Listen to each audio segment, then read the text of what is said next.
హే bros, 2 days ago పిల్లలకి FA1 exams అయితే conduct చేయడం జరిగింది. పిల్లల ఆన్సర్స్ రాయడానికి బుక్లెట్స్ కూడా ఆఫీస్ నుంచి తెచ్చుకున్నాం. సబ్జెక్ట్ కి ఒక బుక్లెట్ ఈచ్ స్టూడెంట్ కి.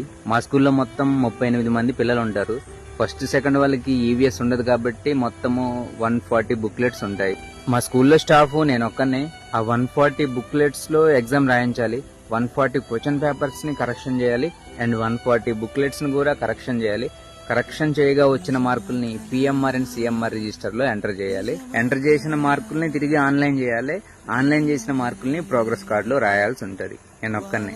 ఆఫ్టర్ కంప్లీషన్ ద ఎగ్జామినేషన్ ప్రతిరోజు పిల్లలు తినే ఫుడ్ కి సంబంధించిన ఫొటోస్ క్యాప్చర్ చేయాలి.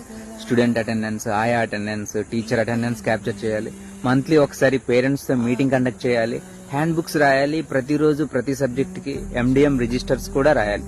వీటిల్లో ఏ ఒక్కటి మిస్ అయినా నెక్స్ట్ డేకి రిటర్న్ వర్క్ పెరిగిపోతుంది. ఈ రికార్డులన్నీ రాస్తూనే ఉంటాం. డైలీ రాయాలి.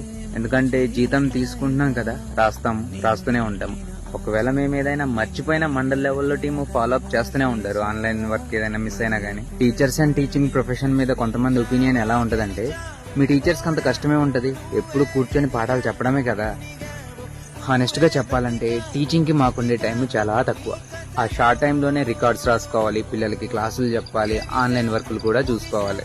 ప్రతి ఫీల్డ్ లో కామన్ ఇలాంటి సిచ్యువేషన్స్ ఫేస్ చేసుకుంటూ వెళ్ళిపోవడమే. బట్ కొంతమంది ఒపీనియన్ టీచింగ్ ఫీల్డ్ మీద వేరేలా ఉంటది.